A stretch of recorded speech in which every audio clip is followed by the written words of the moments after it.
ಆತ್ಮೀಯ ವಿದ್ಯಾರ್ಥಿಗಳೇ, ತಮ್ಮೆಲ್ಲರಿಗೂ ಕೂಡ J B expert study world ವಿಜಯಪುರಕ್ಕೆ ಸ್ವಾಗತ ಸುಸ್ವಾಗತ. ಆತ್ಮೀಯ ವಿದ್ಯಾರ್ಥಿಗಳೇ, ನಾನು ನಿಮಗೆ ಇವತ್ತು ಸ್ಯಾಟರ್ಡೆ ದಿನ ಅಲ್ವಾ, ಸಾಮಾನ್ಯ ವಿಜ್ಞಾನದ ಪ್ರಶ್ನೆಗಳನ್ನು ನಿಮಗೆ ಚರ್ಚೆ ಮಾಡ್ತಾ ಇದ್ದೀನಿ. ತಾವೇನಾದರೂ ಹೊಸಬರಾಗಿದ್ದರೆ ನಮ್ಮ ಸ್ಪರ್ಧಾ ಚಾಣಕ್ಯ ಅಂತಕ್ಕಂಥ ಸಂಚಿಕೆಗಳನ್ನ ಕೇಳಲು ತಾವು ನಮ್ಮ ಜೆ ಬಿ ಎಕ್ಸ್ಪರ್ಟ್ ಸ್ಟಡಿ ವರ್ಡ್ಗೆ ಸಬ್ಸ್ಕ್ರೈಬ್ ಮಾಡಿಕೊಡ್ರಿ, ಲೈಕ್ ಕೊಡಿ, ಶೇರ್ ಮಾಡಿ. ಅದ್ಭುತವಾಗಿರ್ತಕ್ಕಂಥ ವಿಡಿಯೋಗಳನ್ನ ನಾವು ದಿನಾಲು ಬಿಡ್ತಾ ಇದ್ದೀವಿ.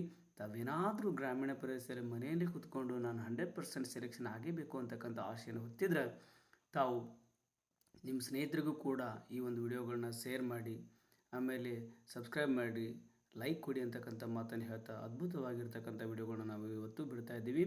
ಇವತ್ತು ಸಾಮಾನ್ಯ ವಿಜ್ಞಾನ ಜನರಲ್ ಸೈನ್ಸ್ ಕೆಲವೊಂದು ಕ್ವಶನ್ಸ್ಗಳನ್ನ ತರ್ತಾ ಇದ್ದೀನಿ. ಪ್ರತಿ ಸ್ಯಾಟರ್ಡೆ ನಿಮಗೆ ಜನರಲ್ ಸೈನ್ಸನ್ನು ಚರ್ಚೆ ಮಾಡ್ತಾ ಇದ್ದೀನಿ.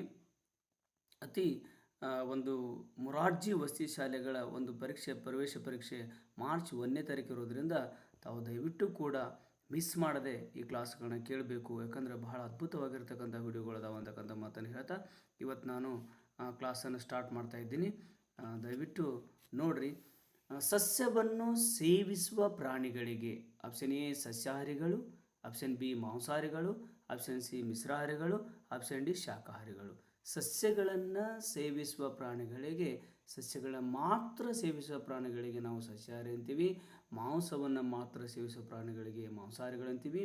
ಸಸ್ಯ ಮತ್ತು ಮಾಂಸವನ್ನು ಎರಡೂ ಕೂಡ ಸೇವಿಸ್ತಕ್ಕಂತಹ ಪ್ರಾಣಿಗಳನ್ನ ನಾವೇನು ಕರಿತೀವಿ ಅಂತಂದ್ರೆ ಮಿಶ್ರಾಹಾರಿಗಳು ಅಂತ ಕರಿತೀವಿ ಅಂತಕ್ಕಂಥ ನಾವಿಲ್ಲಿ ಕರಿಬಹುದು. ಇನ್ನೊಂದು ಅರ್ಥದಲ್ಲಿ ಶಾಕಾಹಾರಿನೂ ಕೂಡ ಅನ್ನಬಹುದು.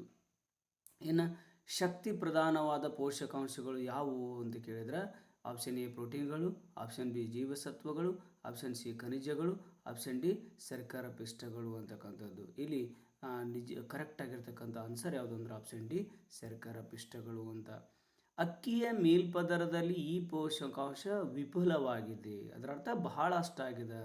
ಆಪ್ಷನ್ ಎ ಜೀವಸತ್ವ ಎ, ಆಪ್ಷನ್ ಬಿ ಜೀವಸತ್ವ ಬಿ, ಆಪ್ಷನ್ ಸಿ ಜೀವಸತ್ವ ಸಿ, ಆಪ್ಷನ್ ಡಿ ಜೀವಸತ್ವ ಡಿ ಅಂತಕ್ಕಂಥದ್ದನ್ನು ನಾವಿಲ್ಲಿ ಕಾಣಬಹುದು. ಇಲ್ಲಿ ಸರಿಯಾಗಿರ್ತಕ್ಕಂಥ ಉತ್ತರ ಆಪ್ಷನ್ ಬಿ ಜೀವಸತ್ವ ಬಿ ಬಹಳಷ್ಟು ಅಕ್ಕಿ ಮೇಲ್ಪದರದಲ್ಲಿ ವಿಪುಲವಾಗಿರುತ್ತೆ.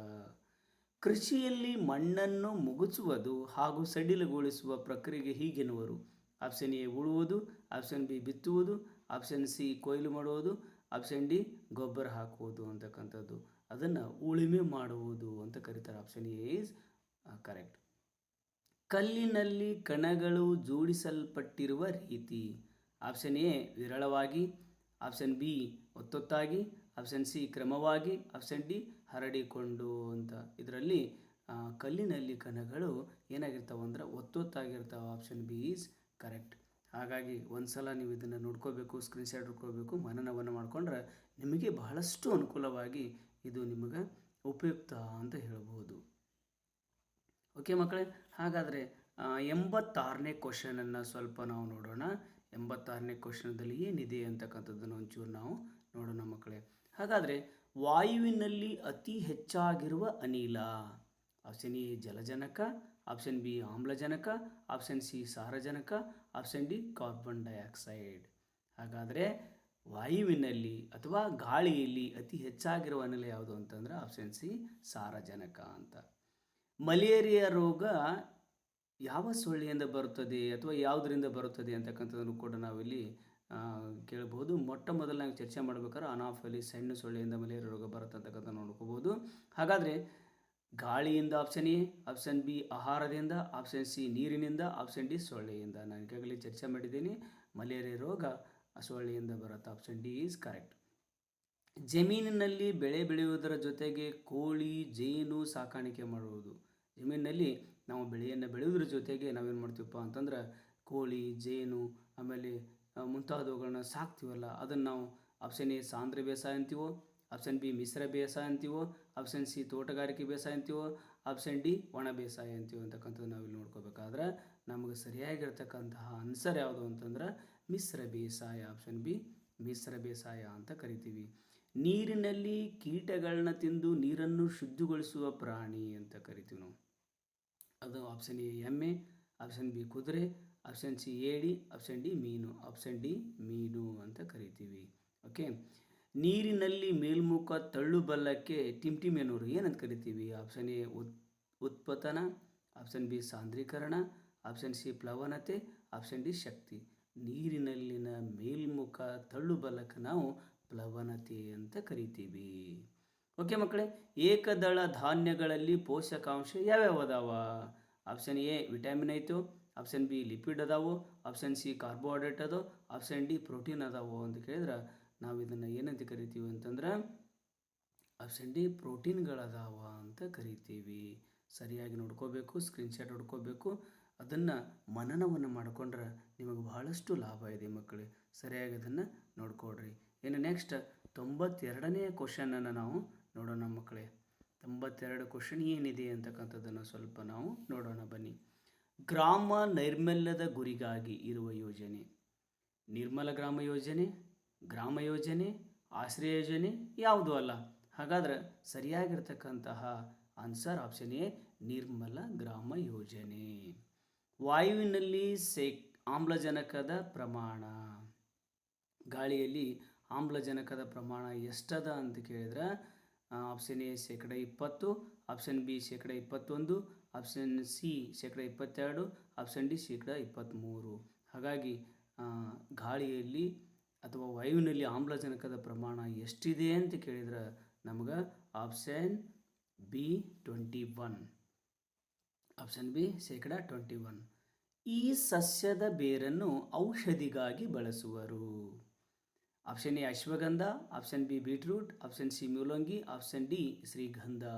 ಹಾಗಾಗಿ ಯಾವ ಸಸ್ಯದ ಬೇರನ್ನು ಔಷಧಿಗಾಗಿ ಬಳಸ್ತಾರೆ ಅಂತಂದ್ರೆ ಅಶ್ವಗಂಧದ ಒಂದು ಬೇರನ್ನು ನಾವು ಔಷಧಿಗಾಗಿ ಬಳಸ್ತೀವಿ. ನೀರು ದ್ರವ ಸ್ಥಿತಿಯಿಂದ ಅನಿಲ ಸ್ಥಿತಿಗೆ ಬದಲಾಗೋದನ್ನು ನಾವೇನಂತ ಕರಿತೀವಿ ಅಂತಂದ್ರೆ ಸಾಂದ್ರೀಕರಣ ಅಂತೀವೋ, ಆವಿಕರಣ ಅಂತೀವೋ, ಬಾಷ್ಪೀಕರಣ ಅಂತೀವೋ, ನಿರ್ಜಲೀಕರಣ ಅಂತೀವೋ ಅಂತ ಕೇಳಿದ್ರೆ ಇದನ್ನು ನಾವು ಆವಿಕರಣ ಅಂತೀವಿ. 96ನೇ ಕ್ವಶನನ್ನು ಡಿಸ್ಕಸ್ ಮಾಡೋಣ ಮಕ್ಕಳೇ. ನೀರಾವಿ ತಂಪಾಗಿ ದ್ರವ ಸ್ಥಿತಿಗೆ ಬದಲಾಗುವುದನ್ನು ಹೀಗಂತೀವಿ: ಸಾಂದ್ರೀಕರಣ, ಆವಿಕರಣ, ಬಾಷ್ಪೀಕರಣ, ನಿರ್ಜಲೀಕರಣ. ಆಪ್ಷನ್ ಎ ಸಾಂದ್ರೀಕರಣ ಅಂತಕ್ಕಂಥದ್ದು. ನಿನ್ನ ದೇಹದಿಂದ ಕಾರ್ಬನ್ ಡೈಆಕ್ಸೈಡನ್ನು ಹೊರಹಾಕಲು ಸಹಕರಿಸುವ ಅಂಗಗಳು ಯಾವ್ಯಾವು ಅಂತ ಕೇಳಿದ್ರೆ ಶ್ವಾಸಕೋಶ ಮತ್ತು ಬಾಯಿನು, ಶ್ವಾಸಕೋಶ ಮತ್ತು ಮೂಗುನು, ಹೃದಯ ಮತ್ತು ಬಾಯಿನು, ಹೃದಯ ಮತ್ತು ಶ್ವಾಸನಾಳನು ಅಂತ ಕೇಳಿದ್ರೆ ಆಪ್ಷನ್ ಬಿ ಶ್ವಾಸನಾಳ ಮತ್ತು ಮೂಗು. ಮೂಗಿನಿಂದ ನಾವೇನು ಮಾಡ್ತೀವಪ್ಪ ಅಂತಂದ್ರೆ ಕಾರ್ಬನ್ ಡೈಆಕ್ಸೈಡನ್ನು ಹೊರಗೆ ಹಾಕ್ತೀವಿ ಅಂತಕ್ಕಂಥದ್ದು. ಓಕೆ, ಕಾರ್ಬನ್ ಡೈಆಕ್ಸೈಡ್ ಏನು ಮಾಡ್ತೀವಿ? ಹೊರಗೆ ಹಾಕ್ತೀವಿ. ಸರಿಯಾಗಿ ನೋಡ್ಕೊಡ್ರಿ. ನೆಕ್ಸ್ಟ್ 98ನೇ ಕ್ವಶನನ್ನು ನಾವು ಇಲ್ಲಿ ಸ್ವಲ್ಪ ಡಿಸ್ಕಸ್ ಮಾಡೋಣ ಮಕ್ಕಳೇ. ಈ ಹಲ್ಲುಗಳು ಆಹಾರವನ್ನು ಕತ್ತರಿಸಲು ಸಹಾಯ ಮಾಡುತ್ತವೆ ಅಂತ ಅದ. ಯಾವ ಹಲ್ಲುಗಳು ಆಹಾರವನ್ನು ಕತ್ತರಿಸಲು ಸಹಾಯ ಮಾಡ್ತಾವೆ ಅಂತಂದ್ರೆ ಕೋರಿ ಹಲ್ಲುಗಳನ್ನು, ಬಾಚಿ ಹಲ್ಲುಗಳನ್ನು, ದವಡೆ ಹಲ್ಲುಗಳನ್ನು, ಹಾಲು ಹಲ್ಲುಗಳು ಅಂತ ಕೇಳಿದಾಗ ಬಾಚಿ ಹಲ್ಲುಗಳು ನಮಗೇನು ಮಾಡ್ತಾವೆ ಅಂತಂದ್ರೆ ಆಹಾರವನ್ನು ಕತ್ತರಿಸ್ಲಾಕ ಸಹಾಯ ಮಾಡ್ತಾವೆ. ಪ್ರಚನ್ನ ಶಕ್ತಿ ಮತ್ತು ಚಲನ ಶಕ್ತಿಗಳ ಒಟ್ಟು ಮೊತ್ತವೇ ಏನಂತ ಕೇಳಿದ್ರೆ ಸ್ನಾಯು ಶಕ್ತಿನೋ, ಉಷ್ಣ ಶಕ್ತಿನೋ, ಯಾಂತ್ರಿಕ ಶಕ್ತಿನೋ, ಸೌರಶಕ್ತಿನೋ ಅಂತ ಕೇಳಿದಾಗ ಆಪ್ಷನ್ ಸಿ ಈಸ್ ಯಾಂತ್ರಿಕ ಶಕ್ತಿ.